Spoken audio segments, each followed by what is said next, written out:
escuridão, corrupção, a lei seca, Grande Depressão dos Estados Unidos e o Homem-Aranha. E aí, gente, tudo bem? Aqui é o Ítalo e bem-vindos a mais um vídeo do Canto do Quadro. Como vocês puderam ver, hoje é nada mais nada menos do que um review sobre Homem-Aranha Noir. É, gente, peguei o hypezinho que tá tendo da série do Homem-Aranha Noir, né, que saiu agora pela Prime Video, né, que eu ainda não assisti, mas o pessoal tá falando que é muito bom, né, Nicolas Cage, né, não tem como, Nicolas Cage sempre é legal, no mínimo legal, interessante, as coisas que ele faz. Então, peguei aqui, já tinha lido já fazia algum tempo, e aí peguei agora pra reler, pra fazer um videozinho aqui pra vocês, aproveitar que está no hype, e eu lembro que era uma história muito legal, e continua realmente sendo uma história muito legal.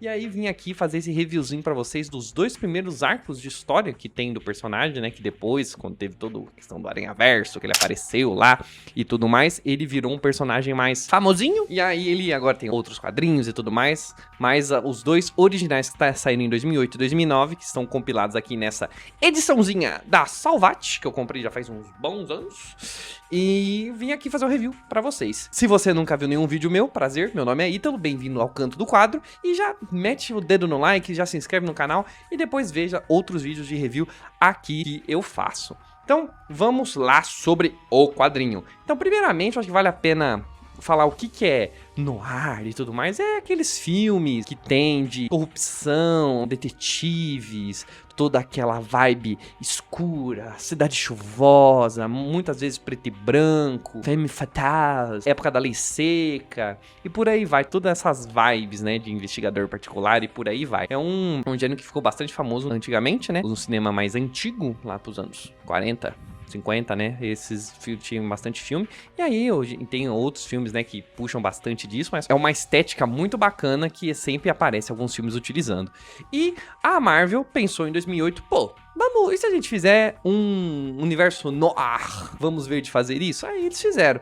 O pontapé inicial foi com o Homem-Aranha, como sempre, é o Homem-Aranha, né? Universo Ultimate, 2099, universo noir, por aí vai. Sempre coloca o Homem-Aranha lá como primeira história pra ver o que vai dar, né? Então, em 2008 eles fizeram, né, o universo noir com o Homem-Aranha, primeiramente, mas depois teve Wolverine, Justiceiro, Luke Cage, X-Men, Demolidor, Homem de Ferro.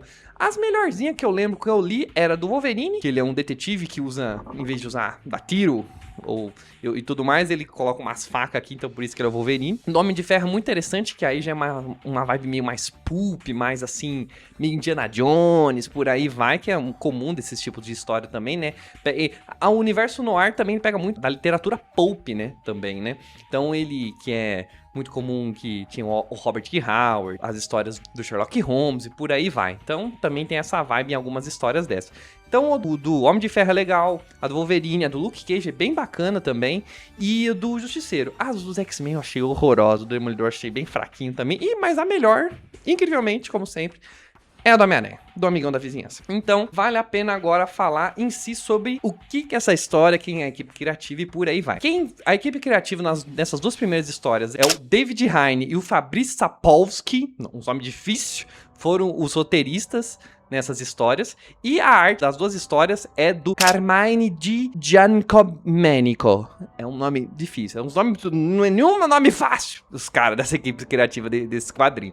É uma arte muito bonita, e as histórias são bem legais, são histórias muito divertidas de ler, né, histórias muito interessantes, que colocam o Homem-Aranha de toda essa questão de investigação, corrupção, a lei seca, a Grande Depressão, e por aí vai. Então, são histórias bem legais e muito bacanas. Então, aqui nesse encadernadinho que eu tenho aqui, e que eu sei que depois saiu pela Panini, por aí vai, que foi compilado outras histórias mais novas, né, do personagem, mas aqui tem a Homem-Aranha Noir e Homem-Aranha Noir Olhos Sem Uma Face. Então, são essas duas histórias. Então, agora vamos falando sobre a primeira história. A primeira história, ela é bastante bacana. Mostra, como sempre, a origem do Peter, como que ele virou Homem-Aranha, mostra a Tia May, mostra outras coisas, mas só que ela tem um saborzinho diferente, né? Então elas conseguem mostrar uns negócios bem diferentosos. Por exemplo, a história, ela começa com a narração do Ben-Urich. Lembra o Ben-Urich, que é amigo do Demolidor, e por aí vai, que ele trabalha no Clarim Diário. Ele aparece como o personagem que narra o início de toda essa história, né? De como que apresenta todos os personagens e a situação que o Homem-Aranha vai ser inserido, né? Já que toda a história ela se passa durante a Grande Depressão, depois da Primeira Guerra Mundial, os Estados Unidos bem ao quebrado, né? Nova York, cheio de pessoas sem ter o que comer, pessoas desempregadas e por aí vai. O JJ Jameson manda o Ben-Urich lá pra fazer uma reportagem pra mostrar a tristeza das pessoas, como um bom dono de jornal que o JJ sempre é, né? Então ele manda lá o Ben-Urich e lá no meio, enquanto tá lá as pessoas, tá lá a Tia May em cima de um caixote, falando sobre os direitos, de como que a classe trabalhadora deve se juntar contra essas empresas, por culpa delas que os trabalhadores estão dessa forma, que a sociedade está dessa maneira, tudo culpa esses empresários, por aí vai, que é um negócio muito legal desse quadrinho, que tanto o Peter, a Tia May e o Tio Ben, eles são pessoas com um viés muito mais de esquerda, né, então eles agitam as pessoas para ir atrás dos seus direitos, indo atrás de sindicatos e por aí vai. Então é um negócio bem bacana que mostra, tipo assim, que não são simplesmente pessoas, principalmente a Tia May e o Tio Ben, não são, tipo assim, somos só uns velhos aqui. Não, são pessoas que lutam pela sua comunidade, buscam auxiliar os outros e sabem o que é importante aos olhos deles, né? E o Peter também é esse tipo de pessoa que sempre busca isso. Aí, enquanto a Tia May tá lá, o Ben-Urich vê isso, e aí chega lá os executores que é uns personagens lá da época do Stan Lee, do Steve Ditko, que são 3, 4 marmanjos, né, que eles chegam lá pra tirar a Tia May de lá, porque ela tá causando um furdúncio lá no meio das pessoas, então eles são mandados lá pra acabar com isso, porque ela está contaminando as pessoas com as suas ideias trabalhistas. Assim que eles chegam lá pra ver de tirar a Tia May de cima do caixote, o Peter, ele entra na frente e fala assim, se você quiser vai ter que passar por cima de mim. E o Peter é franzino, né? O Peter é desse jeito, né? Ele leva um socão e já cai. Mas só que isso já mostra como que o Peter, ele é uma pessoa muito, já desde o começo, uma pessoa com coragem, uma pessoa que realmente batalha. Isso é um negócio muito interessante, né? Não é só um cara franzino que tipo, eu sou um coitado. E ele é uma pessoa corajosa desde o início. E aí, eles iam tomar um cacete, eu chego o Ben-Urich e falo assim, e aí galera, acho que não é um lugar certo, né? Ainda mais que eu tirando essas fotos aqui de vocês, né? Eu acho que o seu chefe não ia gostar. Aí o Ben-Urich dá essa chantagem lá pra cima dos executores, né? Por causa que ele é da imprensa e tudo mais, a imprensa tem muito poder, né? E aí eles desbandam e ele dá uma salvada lá na hora, salvando o Peter e a Tia May, né? E aí vale comentar que quem que mandou eles lá é nada mais, nada menos que Norman Osborn, porque é lógico que o cara com o cabelo esquisito sempre tá por trás dessas porra, né? Então o Norman, ele é o Duende, ele é conhecido como o Duende, e ele comanda tudo, ele mexe os pauzinhos, tudo pra questão política, da segurança, dos mafiosos, ele mexe todos os pauzinhos e tem contatos em vários lugares, e ele, tipo,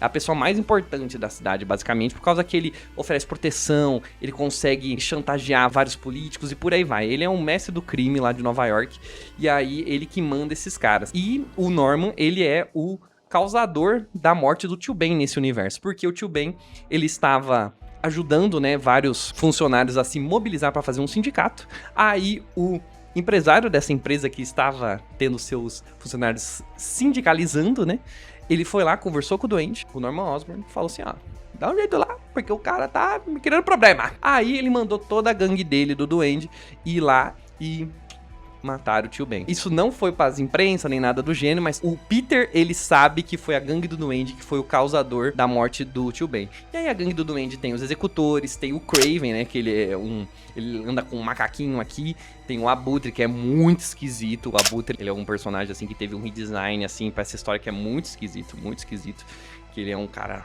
todo meio assim, ele tem uns dentes de navalha e por aí vai. Nossa, é um personagem bem esquisito, então, e ele é bem problemático, principalmente na história de o que ele fez, né?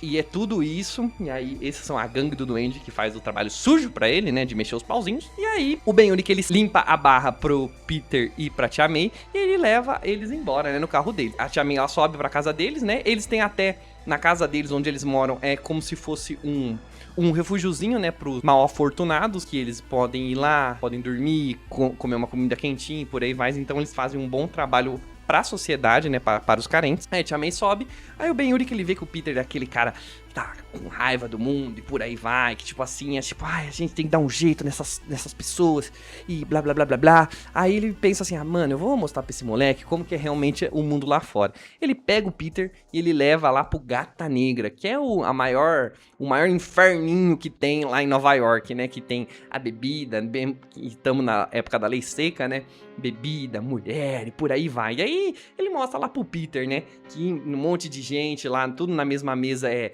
político, é bandido, é mafioso, todo mundo comendo junto e foda-se, por causa que é isso. É um mundo muito corrupto, não tem como você se desmaranhar disso. Ele leva lá pra, tipo assim, ver se bota uma ideia no Peter pra ele não querer reagir, não querer fazer alguma coisa pra tentar mudar o mundo. O Ben-Yuri, que ele acha isso uma perda de tempo. E esse lugar, né, que é o Gata Negra, né, ele é administrado pela Felicia Hardy, né, que é a Gata Negra, né, a personagem, né, muitas vezes interesse amoroso do Peter. E ela é que comanda lá, né, tem sempre todos os gatinhos e por aí vai. E lá é como se fosse um lugar... É um território neutro lá da cidade. E é até por ser isso, né, que aparece o Norman Osborn e a sua trupe de gente esquisita, bem na hora que o Ben-Yuri e o Peter tá lá. E aí o Peter já fica meio puto, né, e tal, eles chegam lá na mesa deles, aí o Norman, como um bom desgraçado, morfético, então, você é o Peter, então? Ai, fico muito triste saber do que aconteceu com seu tio, né, ele foi devorado por cachorros, né. Aí o Peter já fica puto, né, e faz o quê? Joga a bebida na cara do Norman Osborn, cria um furduncinho lá e são expulsos do bar. E aí agora o Peter tá marcado, né? Agora ele tá se fudeu. E aí o Ben-Yuri que fala, ai, como é que agora eu protejo esse moleque? Ai, meu Deus. Aí ele coloca ele o quê? Pra trabalhar no Crânio Diário. Ele vai ficar agora acompanhando o Ben-Yuri pra tirar foto, correr atrás de notícias, já que aí ele consegue deixar ele protegido, né? Por causa que ele tá trabalhando na mídia. Aí não é muita chance dele ir de arrasta. E aí, é nisso daí, né, vai, assim, esse é um contexto inicial de toda a história. E aí, o Ben-Yuri, que ele é uma pessoa que tem os seus segredos e tudo mais, ele fez muitas coisas erradas que ele não se orgulha, né, e aí ele usa muita, droga. Ele usa droga. Aí ele tem um dia que ele tá lá usando e ele desmaia. Aí o Peter chega lá pra mostrar uma edição do jornal. E aí tem um telefonema. O Peter atende, né, e é uma pista, né, de uma reportagem pro Ben-Yuri ir atrás, né? E aí o Peter vê que o cara tá desmaiado e fala assim, eu vou atrás, porque é coisa do duende, né? E realmente era, né? Que era um monte de artefatos, né? Antigos, né? De outras civilizações, né? Que chegam lá no pier, lá de Nova York. Eles vão, aí toda a trupe do duende vai lá buscar e o Peter fica lá todo escondidinho pra ver se ele pega o que tá acontecendo e tudo mais. E aí que eles estão descendo uma estátua como se fosse de um deus aranha. E aí, enquanto eles estão levando a estátua, né, um dos executores, ele tropeça e a estátua cai, quebrando assim, saindo um monte de aranha, centenas de aranhas saem, elas começam até morder um dos executores que acaba morrendo, e uma dessas aranhas chega até lá no Peter e pica ele. E aí o Peter, ele aguenta assim a dor e assim ele se alucina, ou não, talvez é verdade, talvez não, né? E que aparece como se fosse um deus aranha, assim, minha picada é ruim só para os que fazem mal aos outros, eu vou te dar a minha maldição ou minha bênção. E aí é assim que o Peter ganha os poderes dele para virar o Homem-Aranha, porque aí ele consegue pular alto, escalar parede, soltar teia, tem um sentido aranha que é muito bacana, né, como que eles mostram lá, que é tipo uma carinha vermelha, assim, faz tududum, bem bacana. Então aí, isso aí combina bastante com todo esse estilo de história pulp, noir, né, que muitas vezes tem aqui esses artefatos mágicos, essa magia de outros lugares longínquos da humanidade, né, que tipo, oh meu Deus, são coisas mágicas, oh meu Deus, e aí isso contrasta bastante com a normalidade da cidade, né, que é tipo, tudo resolve com Tommy Gun, com revólver, então isso daí contrasta bastante, né, então é bem legal. E aí o Peter, agora com esses novos poderes, ele vai dar um jeito de resolver a situação lá de Nova York e limpar a cidade do Duende. É uma história bem legal. E um negócio interessante de como é que é feito esse traje do Homem-Aranha, ele é nada mais nada menos que uma adaptação do traje de piloto do Tio Ben, porque o Tio Ben, ele foi um piloto de avião na Primeira Guerra Mundial, e aí o Peter, ele pega o traje do tio e ele modifica pra virar o traje dele, né? Por causa que ele usa como inspiração, né? Por causa que o tio Ben, ele voltou da guerra como se aquilo lá não tivesse sido algo correto, né? De tipo que eles foram lutar só pelas grandes potências e tudo mais, não foram lutar por boas causas e por aí vai, só o impérios lutando entre si só pra ver quem realmente tinha mais terras, então ele se envergonhava disso tudo, aí o Peter pega esse traje pra dar um outro sentido a ele, virando o Homem-Aranha. Então assim, uma história muito legal, tem boas reviravoltas, né, de tipo, ai meu Deus, tal personagem fez aquilo, oh meu Deus, e agora, pra onde a história vai? A arte é muito bonita, né? Vocês estão vendo aí algumas imagens, né? Mas eu vou pegar aqui também pra mostrar pra vocês. Tem boas cenas de ação, né? Por exemplo, aqui o Peter, ele entrando na sala do Norman Osborn, né? Pra tirar umas satisfações com ele. Então, assim, é muito bonito. A arte é bem bacana, né? Aqui o Deus Aranha, né? Aparecendo pro Peter. Que é um negócio bem legal, né? Que puxa bastante, né? De toda a questão totêmica e por aí vai. Da fase do J. Michael Straczynski, né? Que isso é bem legal.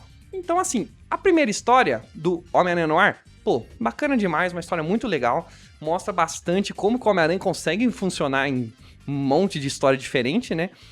Que nem um Batman. Você coloca o Homem-Aranha e dependendo, só dando um jeito de colocar os poderes dele de certa maneira e, pô, funciona demais. Então, pô, é uma primeira história que apresenta muito bem o personagem, os personagens secundários muito bacanas, é um novo take no personagem, é muito legal, muito divertido. Aí vem a segunda história, que é Olhos Sem Uma Face, que é uma história bem legal.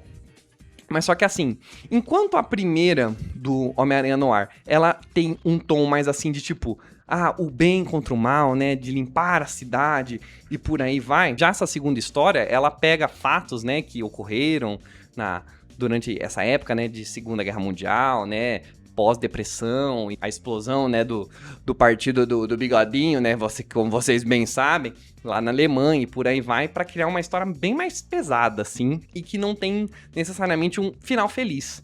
Por causa que ela mostra como que nem sempre o herói, ele resolve o problema, né, diferente da primeira, né, que é tipo, no final o Peter, ele vence o Duende, né, e tal, mas só que essa daqui não é, mesmo ele vencendo a situação, o problema em si não é resolvido.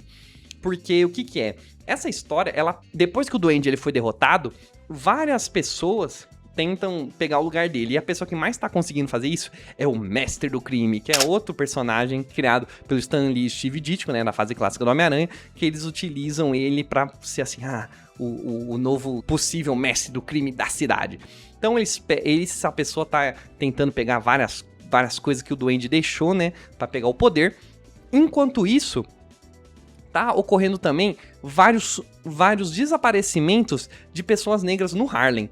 Então, o Peter, ele tá tentando entender o que cada uma dessas coisas tem a ver, né? Tipo, o Mestre do Crime, ele fazendo a proteção das pessoas, mexendo com políticos, mafiosos e por aí vai. Esses desaparecimentos do Harlem, né? Pra onde estão indo. E, além disso, tem um Dr. Octavius, o grande Dr. Octopus, aparece nessa história, que é um cientista muito do estranho, que ele é todo mirradinho, ele tá numa cadeira de rodas, ele tem vários braços mecânicos que estão ligados na cadeira, e ele faz experimentos já com animais, com macacos, pra ver de, tipo, modificar o cérebro deles. Ele aparece uma cena bem chocante, né, de uma hora, bem no início dessa história, que é o macaco com o cérebro todo aberto, ele mexendo, ele, bem nojento, bem nojento. E aí é o Peter tentando entender tudo isso, de como que tudo isso está, esse aparecimento do Dr. Octopus lá trabalhando num negócio do governo, esse mestre do crime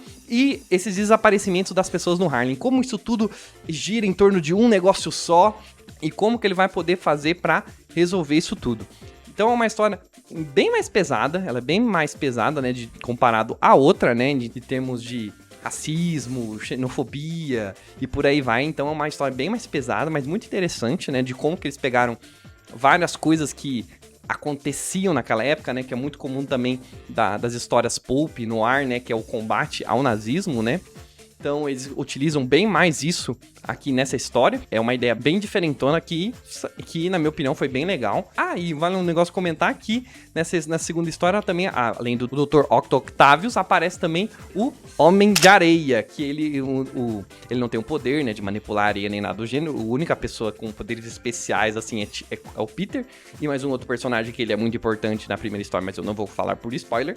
Mas o Homem de Areia, o Flint Marko, ele aparece, e ele chama de Homem de Areia por causa que ele te bota pra dormir. E o botar pra dormir, eu acho que você entendeu, né? Que é pra dormir pra sempre, ele te mata. É isso, ele te mata e quando você dá um soco nele, parece que você tá dando um soco no monte de areia por causa que ele não sente nada. É esse o motivo que ele chama Homem de Areia nesse universo. Então, recomendo demais também. A segunda é bem legal, mesmo que não termina com um final tanto assim, felicidade. Termina meio bosta pro Peter, né? A situação dele, mas só que é bem legal, sem dúvidas. Então, gente, esse é meu reviewzinho de Homem-Aranha no Ar. Pô, recomendo demais. São histórias muito interessantes, um take bem diferente do Homem-Aranha, né? Um Homem-Aranha mais cínico, e um Homem-Aranha que não tem medo de matar, ele mata muitos dos inimigos dele aqui. Ele só depois, no final, assim, ele tem como se fosse uma fé mais na justiça, né? De, tipo, levar as pessoas ao tribunal, mas só que a maioria dos vilões que ele enfrenta aqui, ele mete o sarrafo e o tiro.